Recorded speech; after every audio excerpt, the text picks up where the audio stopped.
Zulu sasazo ngqolo ndaba estudio 9 kuNdlunkulu yeSABC eAuckland Park eGauteng nazo eziphambili. The Commission should perhaps direct attention to the crime intelligence in their archives. There is something called Boko Haram. Usomashishini wasemdlanjeni uBrown Mokgotso General senkcukacha ezothusayo ngelithi uNolindi waziwa ngelika John Haong gotshola ngokudyala injikitye ukufa eMamelodi ngo-October 2021 eqale iBoko Haram nguKhet Madlala. Gianni Infantino, one of the greatest men of Likuthi baza kuyikhawulezisa inkqubo yevisa kubalandeli bangaphandle abanamatikiti endebe yehlabathi ka-2026.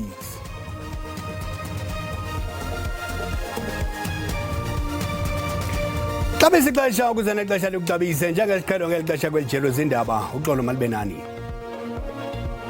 Kubanjwe ingquntyela G20 yezenhlalo ejonge ukudibanisa amacandelo ohlukeneyo kweli. Ulutsha iinkokheli zakwalizwi namaqonga oluntu ayinxalenye lengquntyela ebanjelwe eBoksburg kwiMpumalanga. Ukuvabazi ngale ngquntyela sikhwebe intatheli yethu yezopolitiko uSamkele Maseko. Sikwamkele engcamane ezindabeni. Masiphose kuwe Mfoka Maseko uthunga injobe ebandla. Sisalindile ukuthi iphini lika Mongameli wezwe uPaul Mashatile ezokhuluma nayo lengqungquthela ezama ukuhlanganisa zonke izinhlaka zomphakathi ukuze kuzodingidwa ngazo zonke inkinga ezibhekene nesizwe saseNingizimu Afrika nenhlalakahle yabantu emakhaya. Ngizokhuluma noNkosi uMphemba njengamanje ukumuzwa ukuthi bazizwa kanjani kule ngqungquthela abakuyona namhlanje yayo iG20 njengoba abaholi bamazwe bazohlangana ngalempela sonto. Nina-ke njengabaholi bomdabu nizizwa kanjani lengqungquthela esezingeni eliphezulu emhlabeni wonke jikelele bonke abaholi bezwe bazoza la eNingizimu Afrika? Samkele sawubona nabalaleli ekhaya. Sicabanga ukuthi thina singamakhosi la eSouth Africa neAfrika yonke lona inqophamlando kakhulu. Kodwa ke esifuna ukuphakamisa thina singamakhosi sikhathazekile ngokuswela kwabantu ipoverty kanye nokuhlukunyezwa kwabasifazane ngoba lezi izinto ezenzakalayo eAfrika yonke. Kanti ke la eSouth Africa siyacabanga ukuthi uhulumeni ngoba kunomnotho la izinto engabe zingakhonakala ukuthi zibane nesambululo ngenxa ukuthi umnotho ukhona la eSouth Africa. Inkinga ukuthi uhulumeni kufanele manje alalele amakhosi ngoba amakhosi yiwo anamandla yibo abaphethe umhlaba wala eSouth Africa. Esifuna ukuphakamisa ukuthi uma imibono yamakhosi ingathathwa very serious kungaba nesombululo ku-unemployment, ku-poverty, ku-GBV nezinye izinto ezifana ne-illegal immigration which icindezela iSouth Africa kakhulu. Izinto lezi esingazikhuluma. So what we are saying ukuthi uhulumeni makalalele amakhosi nokuthi ezinye izinto zenzeke ngoba so kuyisikhathi eside ukuthi izinto ama-policies akhona kodwa ayikho i-implementation yama-policies lanka abalulekile. Ngamafuphi ngicela ushayele ngamafuphi yini enilindele ezokhulunywa yena-ke iphini lika Mongameli namhlanje uPaul Mashatile, yini futhi nani enifisa ukuyiphakamisa kuyena ukuthi ayotshela abaholi bamazwe ngalempela sonto? Okubalulekile ukuthi sifuna ukuthula eAfrika endaweni ezifana nase-DRC nase-Sudan. Kanti ke okunye futhi sifuna i-investment la eAfrika ezwenikazi lase-Afrika. Nokuthi amazwe angaphandle wase-Europe la aphathi ye-G20 mawa contribute in terms of i-development ye-Afrika, not ukuthi bayicekele phansi ngezinto ezihlukahlukene. Sibonge kakhulu kuNkosi uMphemba ukhuluma kabanzi ngokuthi bafuna ukuthi indawo abahlala kuzona kube khona abakulethwa abatshali izimali ukuze bafike bazothuthukisa indawo zabo nesihlamva sokubulawa nokushawa kwabantu besifazane phecelezi i-gender based violence and femicide i-GBV nayo kumele iphele njengoba uzobubona abantu besifazane kulempela sonto banesiteleka esikhona khona lapho abagqoke khona umbala ophephula kuzoba kukhona nemashi ezoba khona esifundazweni sase-Free State eBloemfontein lapho uphiko labesifazane benhlangano ethile bazobe bemashela sona lesihlava sokushawa nokubulawa kwabantu besifazane. Siyazi-ke ukuthi nephini likamongameli uPaul Mashatile usazosondela nje manje kuthiwa uhamba ngayinyawo usuka ngaphezulu lana kweBedford uza khona-ke kule nkundla le ukuzokhuluma nazo zonke izithunywa eziqhamuka ezihlakeni zomphakathi endaweni yonke eNingizimu Afrika, osomabhizinisi, abaholi bomdabu, amaqembu ezepolitiki, amaqembu ezinhlangano zabantu besifazane.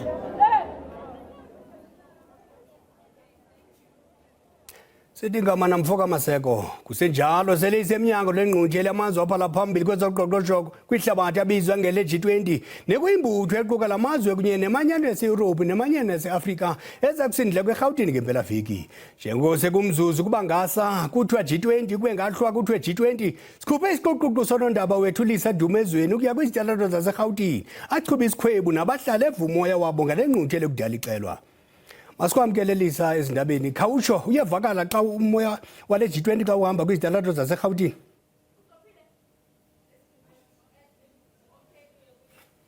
Sithi nxeke kuloo ndawo sawuphinde sibuyeleke kunondaba wethu. Ungaphoswa mbukeli i-G20 pop-up channel yethu masithi kwaqo ukuba uyifumana njani. Ngena ku-website ethi www.sabcplus.com noma udownload i-SABC Plus app ku-Apple App Store noma ku-Google Play Store. Inombolo yakho kamakhalekhukhwini ukuze ubhalise. Uzokwazi ukubheka iziteshi ezifana no-SABC 1, 2 no-3, SABC Lehaye kanye ne-SABC News Channel. Esinye isiteshi ongasithola njengamanje isiteshi esikhethekile sikusakazela ngengqungquthela ye-G20 ubusuku nemini i-G20 pop-up channel. Nakulisa sesimfumene masikwamkele nkosazana khawutsho xa uhamba kwizitalato zaseGauteng uyevakala onomfutho we-G20.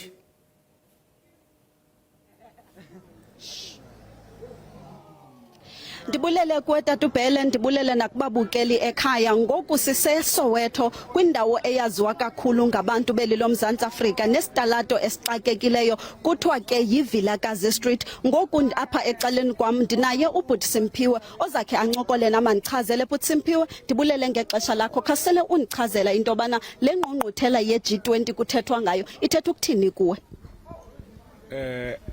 I-G20 I've heard abantu bathi G20 benga understand ukuthi kwenzakalani nge-G20 ngisitshela ukuthi mhlamba ama gangs ayi-20 but okay khona umuntu ewangi explainela wathi it's more than 20 countries they trying bayenza i-summit and then the summit there I think izoletha impucuko kuthi thina abantu abazamayo as mina i-tour guide a local site guide yala eVilakazi Street.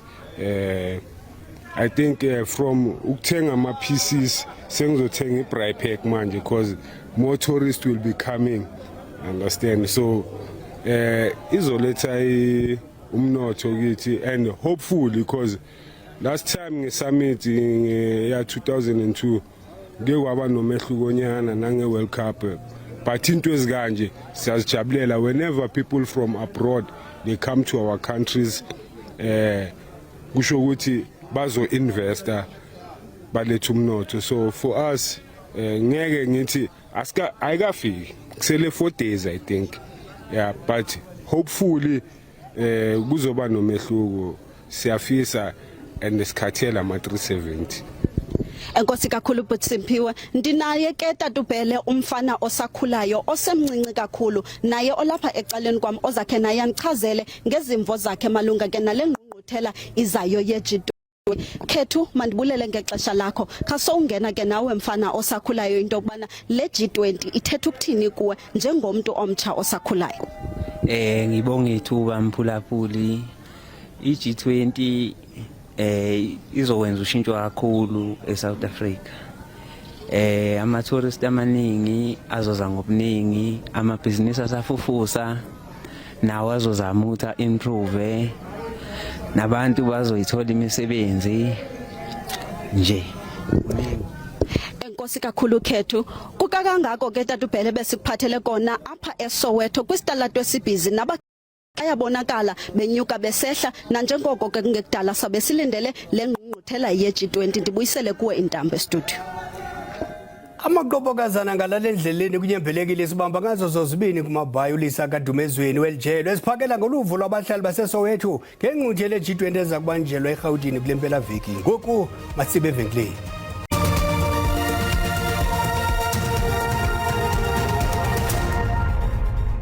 Sihlabele mgamane ndaba zethu usomashishini wasemhlanje uBrown Mokgotsi udendalaze inkcukacha ezothusayo ngelithi unolindi owaziwa ngelika John Wick otyholwa ngokudala injikitya yokufa eMamelodi ngo-October 2021 eqale iBoko Haram kuKhet Madlala.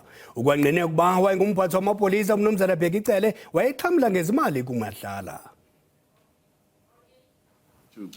Isigaba sesibini sekomishoni kaMadlanga yophando siqhubeke kwiziko iBridget Mabandla Justice College ePitoli kusasa namhlanje kukwakho noqhankqalazo ngaphandle kweliziko. Amalungu emanyano yamagosa omasipala nabasebenzela uluntu iMECSU acwangcise oluqhankqalazo bebethelela ukuba izityholo zorhwaphilizo nobukrelemnqa kwisebe labakwantsasana lesixeko sasekuruleni azinakuqalwa ngokugqibeleleyo lingavakali elabo ifuthe. Kambe ke kuxwebhu lwezikhalazo olutyikityiweyo le manyano ityhole isixeko sasekuruleni ngokuchonga amagosa aphezulu engenazimpepha bambi bequlunqe ubuqhophololo bokuzibika ngeetayitile zomgunyathi. Longama uJeremy Michaels inhloko yezonxibelelwano yale komishoni inqinisisile ukuba ezinkxalabo ziza kugoxwa-goxwa kwesi sigaba sesibini sekomishoni.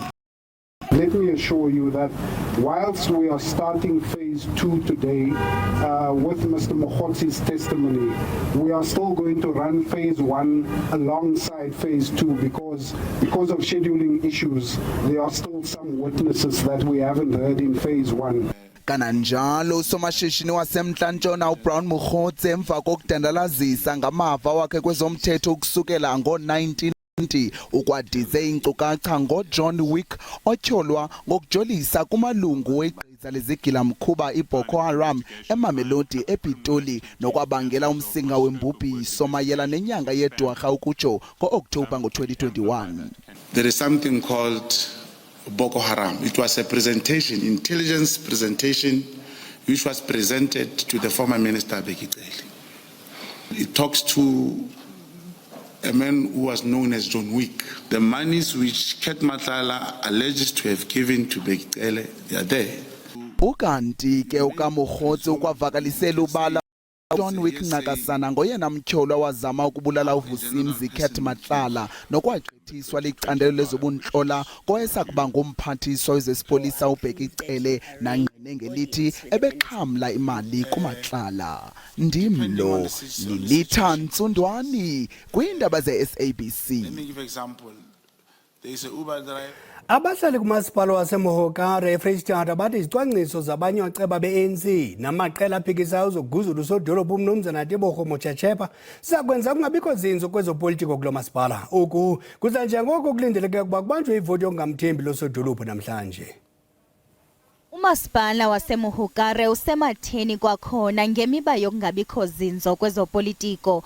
Oku kuzana njengoko usodolophu lomasipala uMnumzana Tebogo Mochachepa etyholwa ngokubisa ngoyaba izindululo zebhunga. Kungoku nje abahlali bathi izicwangciso zelibhunga zokuguzula usodolophu ziza kumisa ngxi inkqubo yokunikezelwa kwenkonzo. We are saying we are not going to allow it. This thing is not going to happen in our name. We have seen what has happened previously, the last couple of months earlier this year, where we couldn't get services because of their own infighting. Ukanti abo baxhasa ivoti yokubonakalisa ukuthembi losodolophu batyhola ngelithi losodolophu ukwiphulo lokwenza lo masipala upatyalake. The problem is not the mayor. The problem is the ANC. There's faction fighting, and in the faction fighting everybody is fighting for position. And the man in the street is the one that doesn't get service delivery. Man is running the council as if it's a tuck shop. It doesn't want to listen to the majority of the councillors in the council doesn't want to implement the resolution of the council.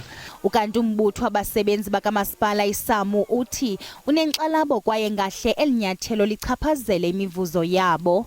Main thing there on that motion is the mayor did not take them into conference with the 68 million tender.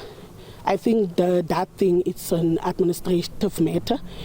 Ukanti usodolopho sesihlalweni kulomasipala umnumzana Teboho Muchichipa uchithe nje inyanga ezintathu kwesisihlalo emva kokuguzulwa kobe ngusodolopho uZingisa Mgawuli etyholwa ngolawulo olugwenxa.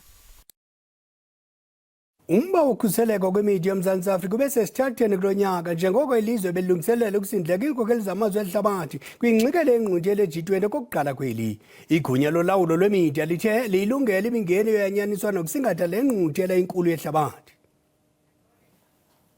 Isicelo esibalulekileyo esenziwa ligosa eliphezulu kwe-SANDF ebutsheni balonyaka sokuba osopolitiki bakhe bancede bawunika ingqwalasela emandla umba wokhuseleko kwimida yeli. I'm appealing to the politicians that are here that next time you sit down and debate, think whether you are protected or not. Because that grant that you're giving to the people out there, the education of your children and everything else will not materialize if you're not protected. Imigodi yabantu engena ngemida yeli iza nomngcipheko wokhuseleko ngakumbi kubahlali abakwidolophu ezinxuse imida yeli nobusela bandile ngakumbi bemfuyo phakathi kweLesotho noMzantsi Afrika. Main reasons is that there's no accessible 4x4 border road in the whole of the border. In some areas, like in the central northern part of the border, the official border road is about 4 to 5 kilometers from the border. It's not near the border. And in the southern sector, there's no border road, nothing. So then no operations, no high visibility of SANDF. Awulo lwemida iBMA ngamafuphi linxalenye yokhuseleko kwimida yeli lithi lifumene i-150 million rand ukumilisela ubuxhakaxhaka bobuchwepheshe ukomeleza amaphulo okhuseleko. Njengokuba iloMzantsi Afrika liqhubeka ukujamelana noqoqosho olutsala nzima nezinga eliphezulu lentswela-ngqesho oosomashishini basezilokishini balubhala ngokutsha ibali loshishino lwelizwe. Ukuqaqambisa abasosomashishini iqumrhu loshishino iSymphony Business Chamber iza kubamba ingqungquthela ze kuwo ngoosomashishini ababalaseleyo. Ukanti ke ngoku apha kumagumbi ethu sasazo sinomseki weli qumrhu uThandi Mkanzana. Basikwamkele Mkhanzana Khakhutsho Nkosazana ingaba le ngqungquthela nesakuyibamba into lengqungquthela injongo yayo. Le ngqungquthela sizayibamba molo butwam ndibulise kuba Bukheli ngokubanzi base South Africa. Le ngqungquthela sizayibamba ngomhla we-21 kaNovember 2025.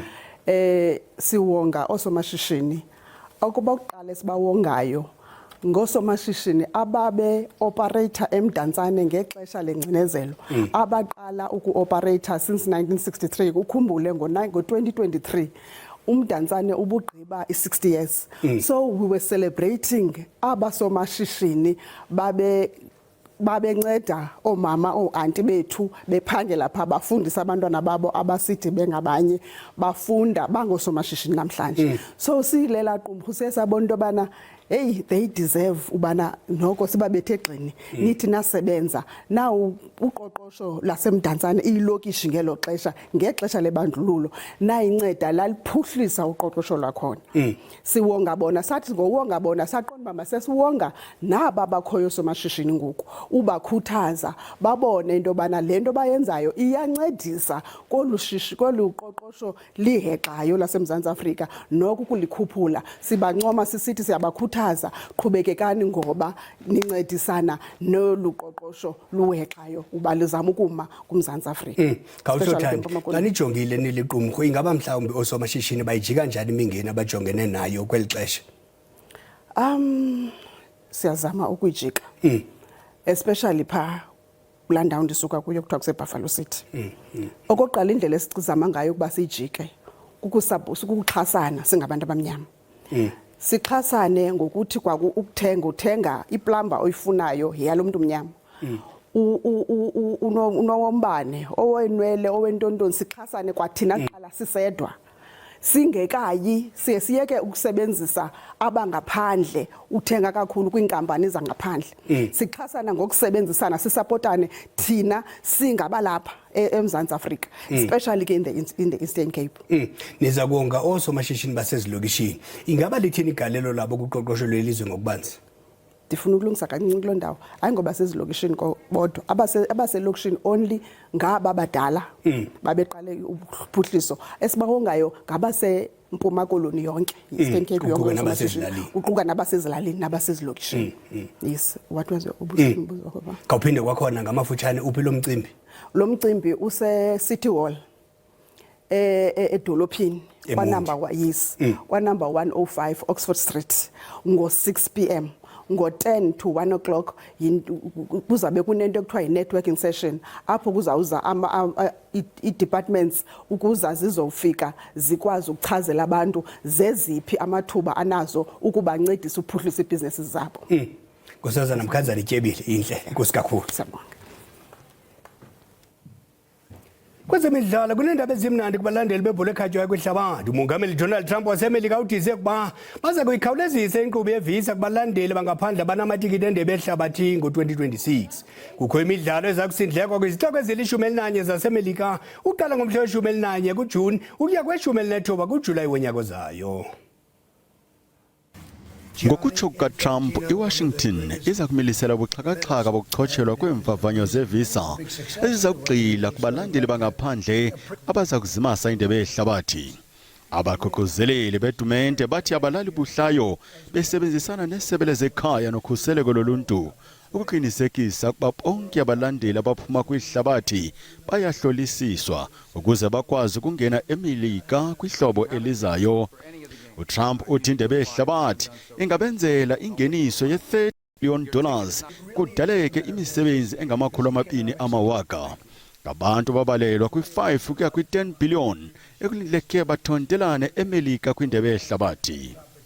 This will be a once-in-a-lifetime opportunity to showcase the greatness of American world-class athletic competition as we celebrate our nation's 250th year.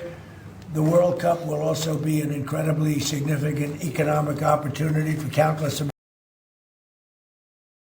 America welcomes the world. America will welcome the world here.